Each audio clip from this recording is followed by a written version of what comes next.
Prime Minister pledges greater technological skills, modern capabilities for armed forces to meet future security challenges. Awami League faces potential ban if criminal allegations are proven, says Chief Prosecutor. And Health Minister blames plasma leakage for rising dengue fatalities, calls for more doctors and nurses to handle crisis. Hello and welcome to the News 24 English Bulletin. This is Janatul Sadia. Those were headlines. Now the details. Prime Minister Tariq Rahman has urged the armed forces to remain ready for growing security challenges. Speaking at the 51st anniversary of the President Guard Regiment in Dhaka Cantonment, he said cyber warfare requires modern skills and advanced capabilities. He stressed that armed forces represent national pride and sovereignty. The President also pledged continued military modernization and said Bangladesh will strengthen its national security strategy with a four-dimensional defense approach. The government has banned the use of the Prime Minister's photograph on banners, festoons and billboards prepared for official events. A cabinet division circular announced the new directive. It said publicity materials must clearly present the purpose, message and content of each program.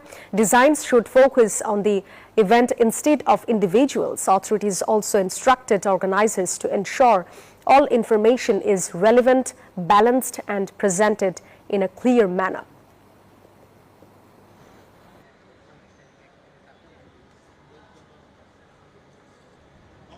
Chief Prosecutor Aminul Islam said the investigation into the banned Awami League is continuing over allegations linked to the July uprising, including mass killings. Aminul Islam said the party will face trial under tribunal law if sufficient evidence is found. He added that the role of former allies will be decided after the investigation. If proceedings begin, former Prime Minister Sheikh Hasina could also stand trial as party leader.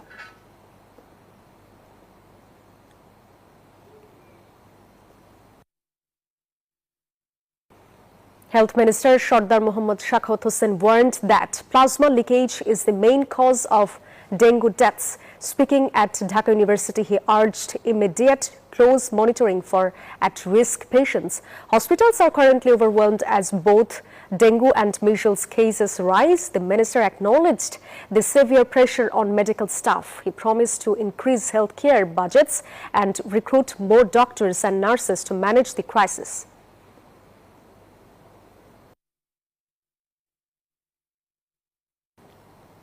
Dhaka South City Corporation Administrator Abdus Salam says the fall of fascism after the July uprising marked a major political change. He said the next challenge is resisting all forms of dominance while protecting democracy. Speaking at a prayer event at the National Press Club, he warned against programs that could threaten democratic values. Special prayers were offered for those killed and injured during the July movement.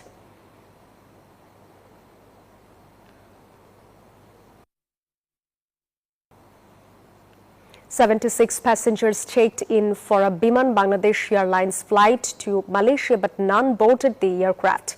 Airport authorities found visa irregularities involving 15 passengers after the problems emerged. The remaining 61 passengers left the airport before departure. The incident has raised serious questions about how suspected fraudulent visa holders reached the boarding gate. Authorities said an investigation will examine possible weaknesses in the visa verification process.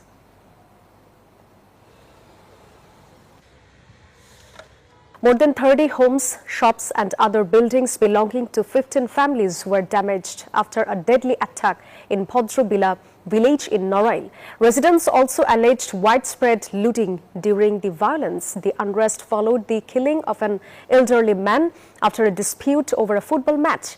Police have deployed extra officers to restore order and prevent further violence. Many frightened families are moving their belongings to safer places.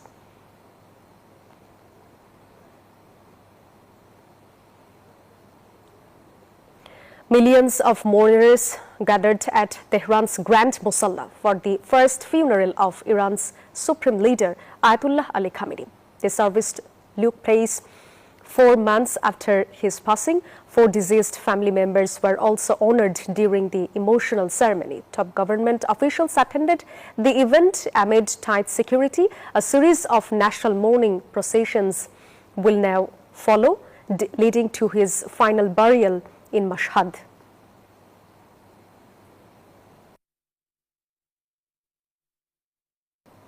President Donald Trump has addressed crowds at Washington's National Mall to mark America's 250th Independence Day. Severe thunderstorms and extreme heat delayed the event, forcing brief evacuations. However, thousands returned to hear the president speak. In a 40-minute address, Trump declared the start of a new golden age for the nation. The historic celebrations concluded with spectacular military flypast and fireworks.